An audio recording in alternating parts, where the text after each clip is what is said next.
You must work on yourself continuously.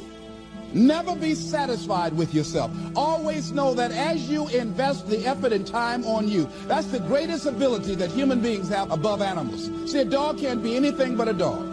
Tree can't be anything but a tree. Human being, you've got unlimited potential. You can put effort on you, and by concentrating on you and developing you, you can transform your life wherever you are right now.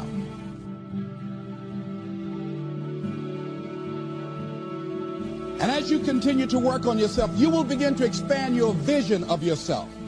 You'll begin to work towards self-mastery. And you will begin to see it reflect itself in all the dimensions of your life, your mental life, your physical life, your social life, in your relationships, your monetary life. So concentrate on developing yourself. The next thing is develop a health plan. See, you can't feel well and do well if you don't have good health. You can't perform if you don't have your health. Your health is valuable. Develop a health plan. A plan that you will follow, because this is the only vehicle that you have to carry you through this experience called life. And you want to take good care of it because you love you enough. You care enough about you. And that's not easy. It is not easy having a health plan and sticking to it. You want to live life with energy and passion. You want to make a conscious effort to be lively. You want to be happy.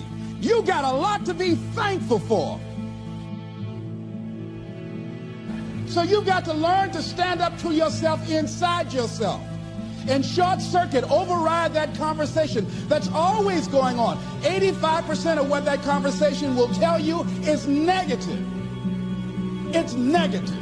It will tell you you're tired when you really are not tired. It will tell you you can't do it. It will fill you with fear. So you've got to watch that conversation. And when you find it going on, you've got to stand up to it and say, I'm going to do this anyhow. I'm afraid, but I'm afraid not to do it. And I'm not going to let you stop me. The biggest challenge that you will have in life is you. There's an old African proverb that says, if there's no enemy within, the enemy outside can do us no harm.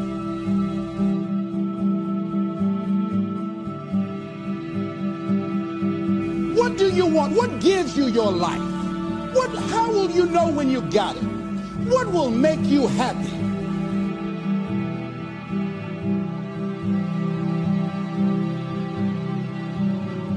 You need to know. You need to start asking yourself some questions. What do I really, really, truly want?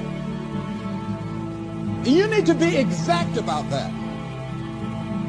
Don't be vague. Oh, I just want to be happy. That's too vague. What will make you happy? How will you know when you got it?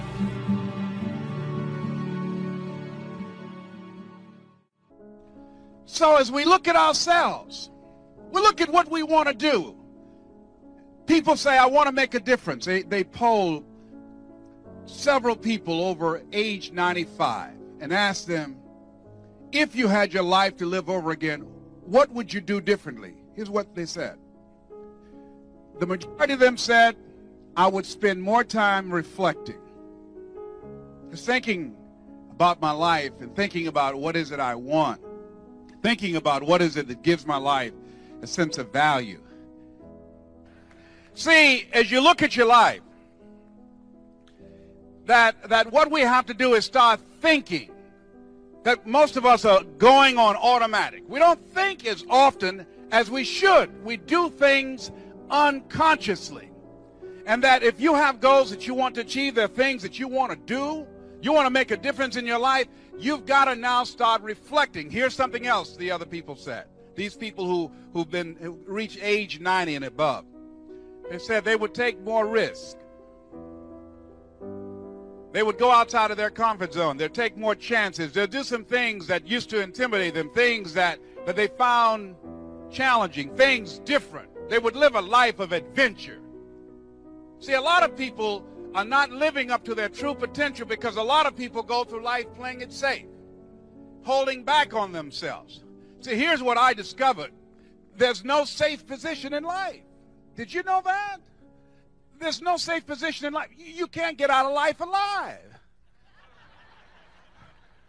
You're going to die anyhow. Don't die for nothing.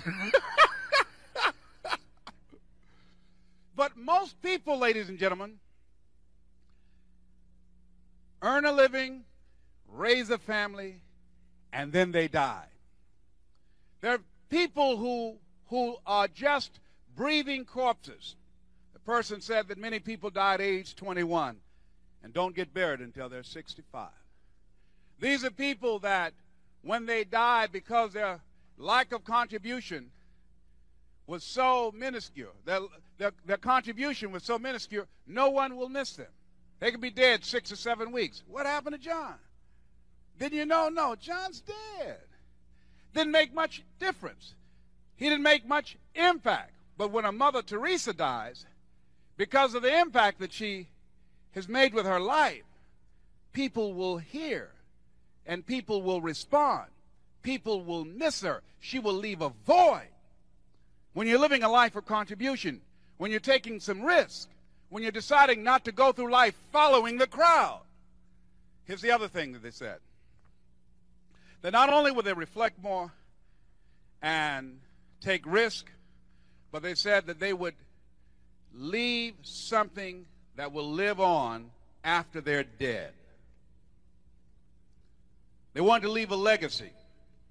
They want to make a contribution to life. That's where I am, ladies and gentlemen. That's why I'm here.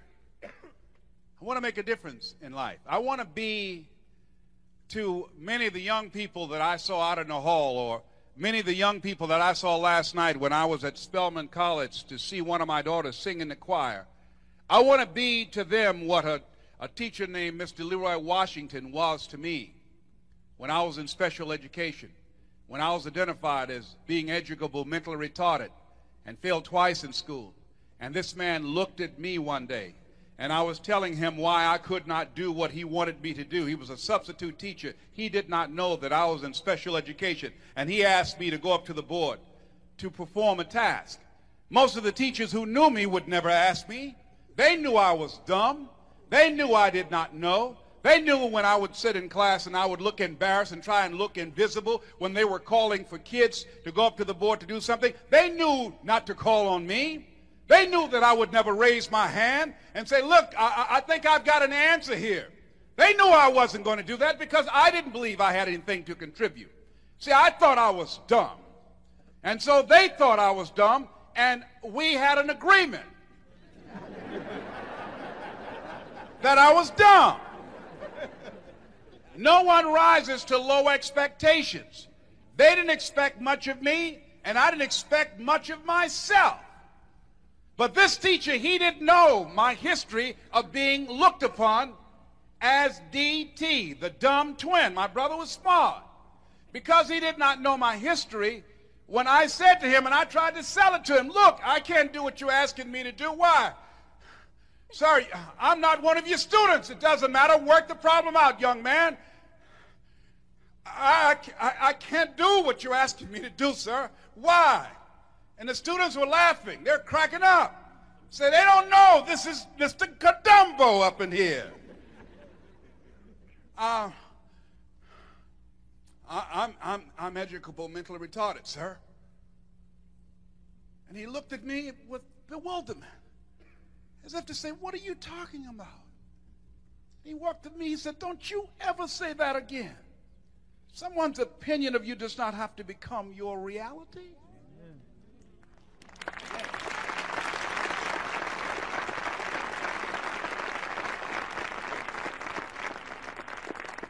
Who told you these things about yourself? And more importantly, you don't have to accept that. You don't have to buy into that. This man's vision of me, this man, to look in his eyes as he looked at me like, I dare you tell me what I see before me is educable, mentally retarded. I dare you represent yourself that way to me. I don't accept that. I don't buy that from you. And even though I was humiliated, The kids laughed at me, and I took my seat. But as he continued to talk, when I left that room and I started walking across that campus, his thoughts rung in my head that I don't have to buy this.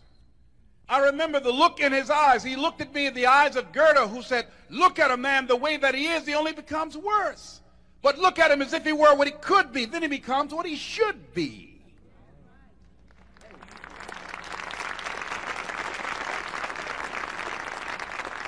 And so the relationship that we developed helped me to see myself differently. That's the value, ladies and gentlemen, of this programming. This man engaged me in a process. And the first process that he engaged me in was responsibility. Mr. Brown, yes, sir. You want to be successful in life? Yes, sir. This is a usable world, young man. But if you don't use it in the right way, it's a cruel world. Take responsibility for your life, young man. Don't go through life being a victim. See, if we take responsibility for our life, then now you're not just living out the life that has been given to you. Dennis Whaley said in his first book about a winning attitude, he said, losers let things happen. Winners make things happen.